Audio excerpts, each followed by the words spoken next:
Sanibona bafethu igama lami nguSanele aka uDonsa wenkabi.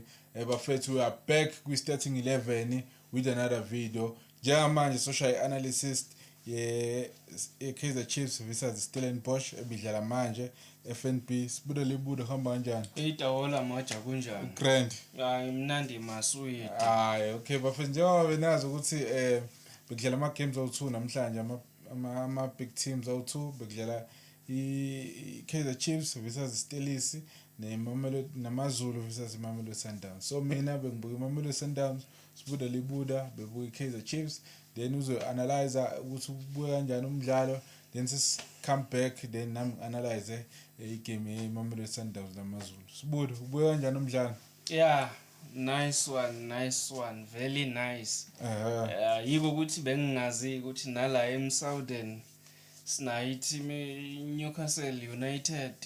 Newcastle United. Kanjani maphi Newcastle United last time I check besigubhu sezangoma nje ishawa Man City kabi. Mana ke bengingazi nala ikhona. Oh nala ikhona. Manchester City ithi ngadaka utshwala nje. Ifonele Newcastle United ithi bukhuma ngila ngaphandle. Usho ukuthi le Stellenbosch nazo sithi singabuye arena. Sithi singabuye arena. Senze njalo cishe ingudu. Sithi singaplaka sidiyazela sidonsa ifoni. Sahambe sihlabe ngejubane sibheke emagate Natural. nase FNB. Siphuma la ngaphandle. Uma ngila ngaphandle. Ukuthi kusuke masiphumile kwenziwana ngazi. Ziyakhala kodwa. Yeah, kodwa ziyakhala. Yeah ne. Yeah. So ubona kanjani umdlalo iKaizer Chiefs iluze kanjani umdlalo iStellenbosch wina kanjani game? Okay, yazi ngaphambi kokuthi ngingene kulomdlalo wanamhlanje. Ake ngithathe ukubheka nje la kwimidlalo kukhona idefender leKaizer Chiefs ekuthiwa uMiguel. Ivikela mbuso. Omunye womdlalo uyagxekwa kakhulu. Hey, uthola amakhadi uyabheda. Udlala kabi. Yabo. Yabona khona i-team la ake ngibale nje in terms of i-performance yakhe ngimqhathanisa ama clean sheet kanjani kwenzeka kanjani. Yabona ithe iqala i-CAF Confed. Yeah. Kulama stages early qualifier. Yadlala i-second leg ekhona iChiefs idlala i-second leg neSakobus leyo team. Yeah. Kwaba u-0-0 kwaba i-clean sheet ukhona naye uMiguel. Showcase. iChiefs sidlala neSimba. Another clean sheet lapho. Ukhona uMiguel. Ama clean sheet ayi2 iChiefs neZesco. Ukhona uMiguel uma ngingaphosisi kwe1 ngoba kwesibili ngazi noma wayekhona yini. Wayekhona. Bese kuba enye i-clean sheet iChiefs idlala neStellenbosch culling knockout. La kwadlalwa up to 120 minutes plus extra time. Kwawu 1-0. Yabona umnompempe mayishaya. Kwaba u-0-0. Oh ngizizwe 1-0. Yabona uma seyishayile unompempe wathi twe what usuke sowuphelile umdlalo.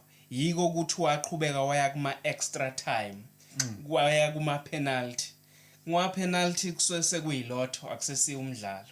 So which means kwaba yenye ye clean sheet ekhona uMiguel. Then sesiza kula kwi Premier League Betway. 10 clean sheets iChiefs enawo ukhona uMiguel. Go Plus nalawo 5 ase u15. Unemidlalo eyi13 kwi Betway Premiership. And ikakhulukazi futhi iba khona ama chance okuba ne clean sheet uma ngabe kukhona nomakhadi lapha ya.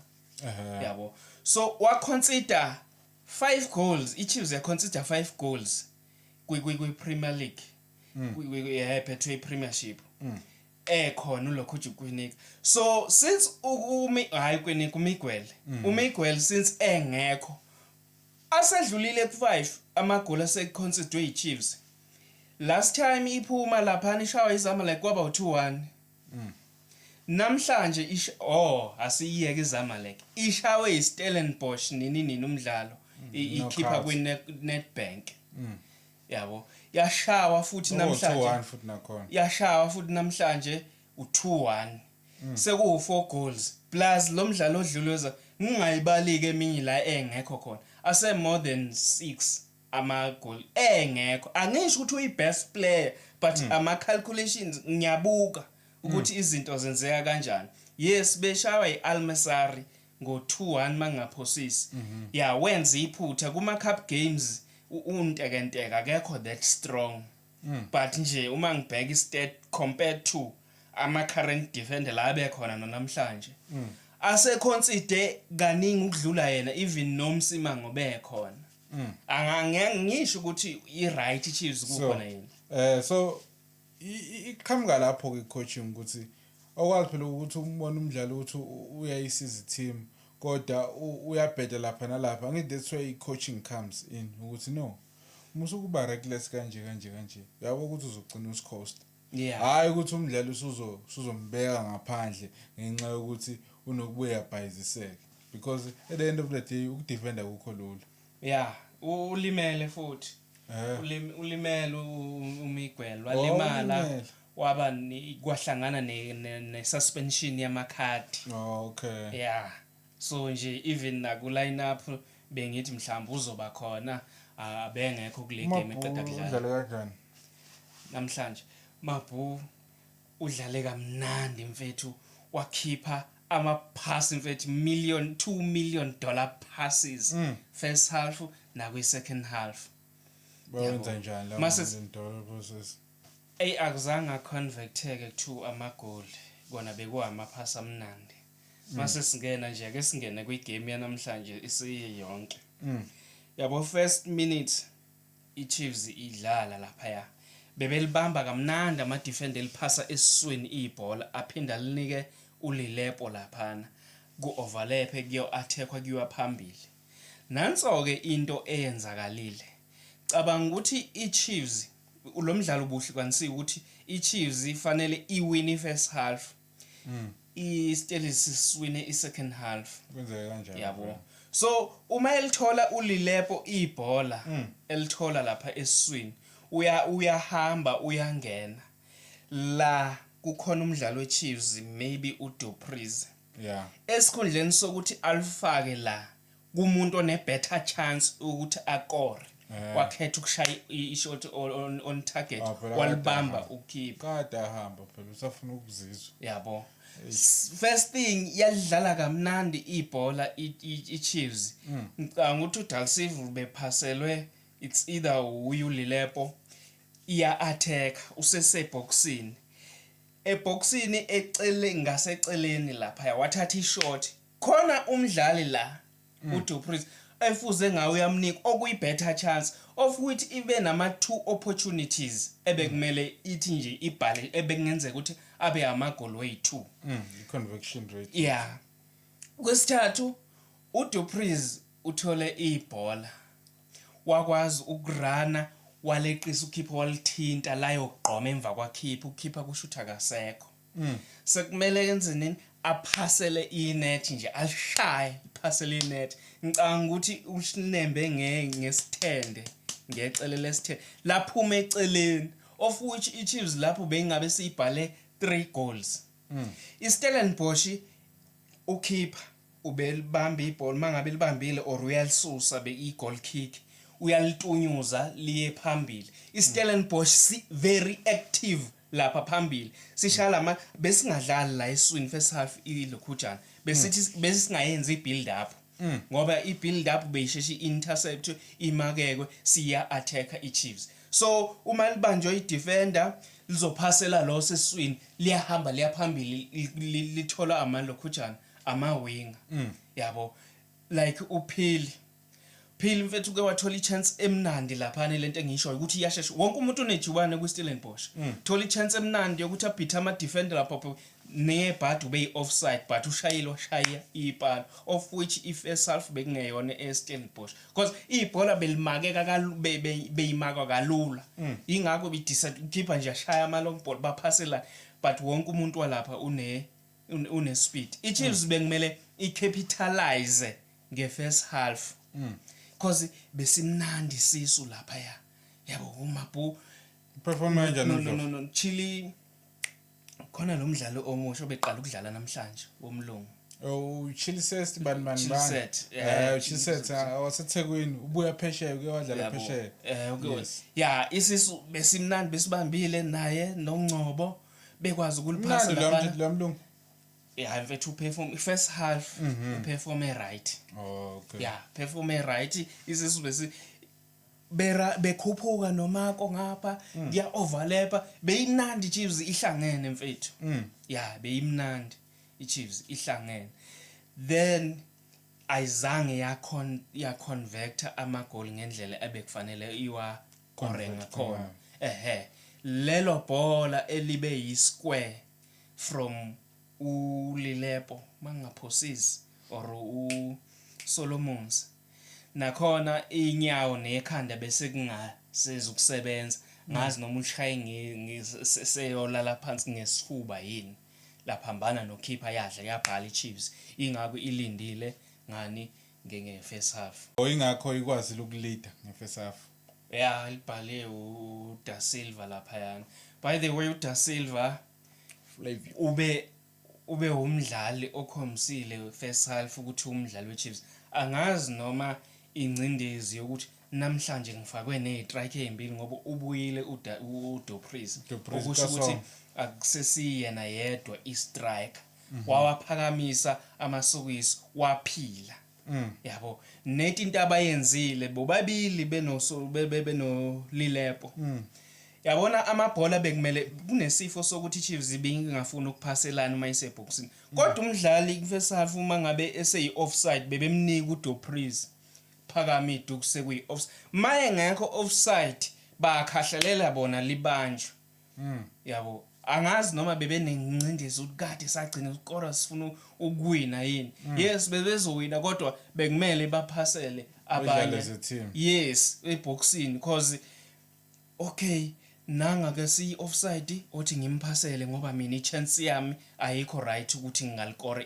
iangle itight nayo ke into yenzi bekumele ihambe phambili ngo 3-0 bekunamathuba angcono amahle ukuthi iChiefs ibingalida ngo 3-0 ziya ku half time yabo second half yavuka umbhejazana iStellenbosch yes wakhathala uNgcobo besekhathele wasekhathaza nabanye abadlali eseliluza kakhulu eseslowly waphasela khona lo mdlali lo uTitus David Titus yeah Titus by the way lapha kuyakhahlelwa makuthola ithuba wayikhahlela igodilo khujana ingoba lento engishoyo ukuthi ayikho good kwi build up but bazophaselana kuyarano kuyawa phambili kwaqhamuka ithuba kushawa epalini uyayithanda bo David Titus iKaizer Chiefs last game uyena wayingcwabe second goal namanje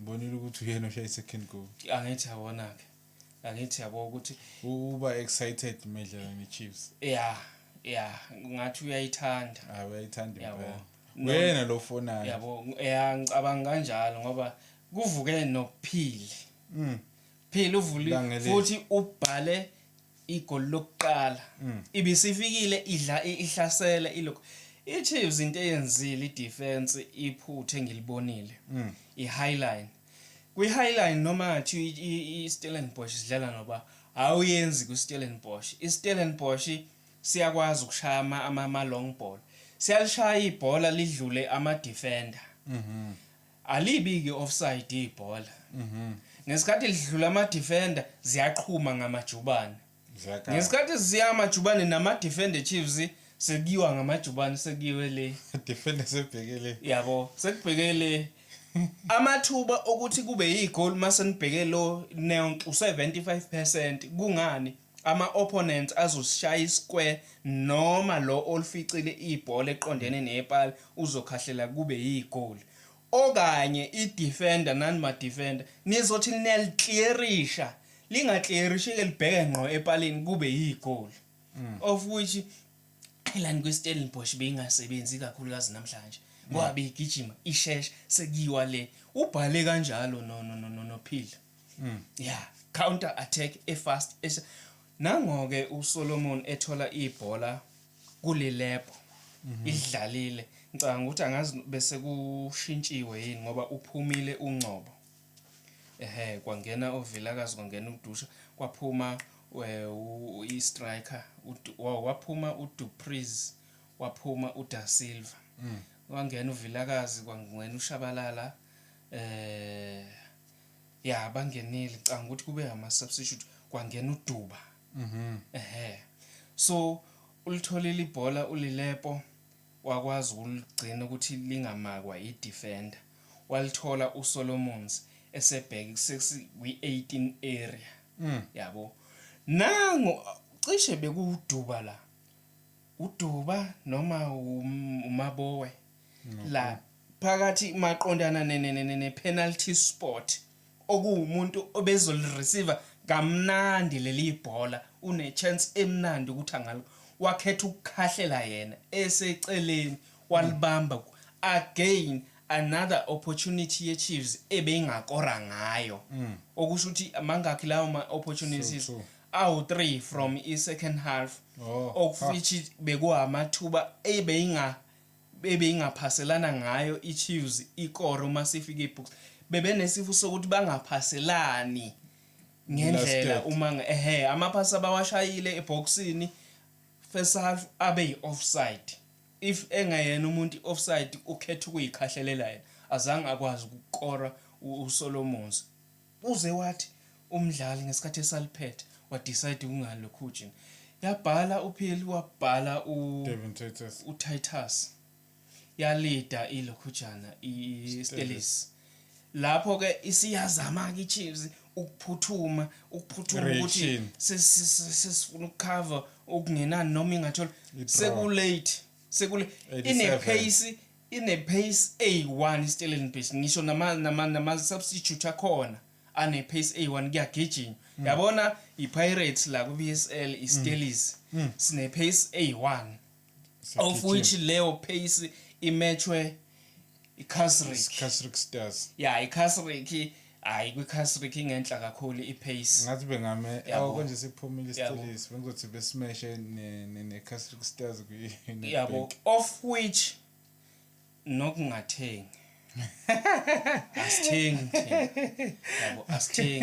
if I-defense yaba ne-fatigue yakhathala ingasaperform kahle njenga second half ngo 70 minutes nani ayinayo umuntu ongasubstitute ukuthi hey yabona mangafaka 2 yama defense lapha yana sizokwazi ukuyimaka le Stellenbosch siqhubeka sidlalisa abadlali eswini nama wing angeke zeyihlisa istandard segame ukuthi ukuthi singaconsider ngithi lead besikhona isilead Chiefs that means if ikhona ama substitute ayi2 ama defender abezokwazi ukuthi ayigcinele lead so uma kushintshwa lapha oNcobo kungena labadlali idefense iqhubeke yenze lento ebeyenza first half siyamaka sibanika ibhola lapha liyako lelepo uya counter attack umako yabo if idefense ayikho kakhulu kahle ama central ama left back ne right back abakwazi ukuphuma ube engasakhuphuka kakhulu umako because besifikile lokhujana isifikile ingqongqoza ingqongqozile ilokhujana yabo ingqongqoza akasakwazi ukulokhujana so if la kukhona abantu ababili ebebengasubstitute noma umuntu eyi1 obezoyibamba idefense ukuthi ayiqhubeke ibe right bizokwazi ukuthi Chiefs ibingamane kube yiyekorayo maybe kube u2-1 yabo because in terms of ijubane yagijima ulilepo yagijima uyena kumdlali engimbonile kwawashiya umdlalo weStelis ngejubane uSolomons so if uSolomons eqhubeka nokugijima eshaya ama cross ethola oDuba nayo iStellenbosch besoba nomsebenzi ukuthi akusiko thina esibajaha ifanele nathi siphinde simake yabo something simake iplan yayo beyiclear sebeyadembesela sebeweak sibamba ibhola siyaphaselana ziyaphambili siyakhahlela uma sithola ithuba sikhahlele uma sithola ithuba khona lo mdlalo owubizo wedefender yePirates Cupido Cupid uke waba nama shot on target bebefuna ukuyingcwaba iChiefs uphili 9 Sundowns yeah yena iSundowns Cupid uyi defender la uyi front kwiStelis yabo Cupido Titus Phili ayilabo bantu bebefuna ukuthi siyabangcwaba la iStellenbosch asibe newin kule game asibe newin kule game yabo iChiefs defense ibisikhathele second half ya consider 2 goals besimaka futhi ibheka ipala of which ne goal le Chiefs lingene kanjalo ukuthi ne defense yeLokhujana besikubheka ipala yangena icross akekho umuntu obheke lo muntu ozokora but abantu abamakayo babheka ipala la ngakubo okwenzeke na kwiChiefs abantu abamakayo babheka ipala bakumele bamake lo muntu ola eceleni wakhipha umlenze wathi uyamshaya uyawa kuba yipenalty yeah by the way ay kuba ubudoko phindelela iyabakhipha 2 times kuma cups sibakhipha kweleague siba kodwa ngangishilo mina ngathi ngesikhathi iqeda izamalek ukubasha izamalek angithi confederations akufonela uFIFA ichazwe le ndaba ukuthi njengamanje kulesi ayisekho into esiyidlalelayo sesiya honoration bangithuka bathi wena ulazi ibhola ko TikTok yabona ngazi iChiefs kwasha kwacima kunjani ke makunje kwathi why isisele league now ngathi iChiefs angisho ukuthi angeke iperform kodwa kunjani makunje akuyi ngamagama ami angazi yezi game yangomgqibelo enkulu futhi igame against this team ene pace kuzokwenzakalani ngesecond half yes apolice akayiyeki ipace from umdlalo uqala up until uziyopha akayiyeki apolice ipace futhi ingakakhala umuntu yiko ukuthi playmaker akanayo nanga umuntu engamgcoba mina as i-player of the season ku Orlando Pirates yabo no hayi ngiyeza mfethu ke ake sibambe kwamanje then bese sishutha le Sundowns bafethu danke siyabonga.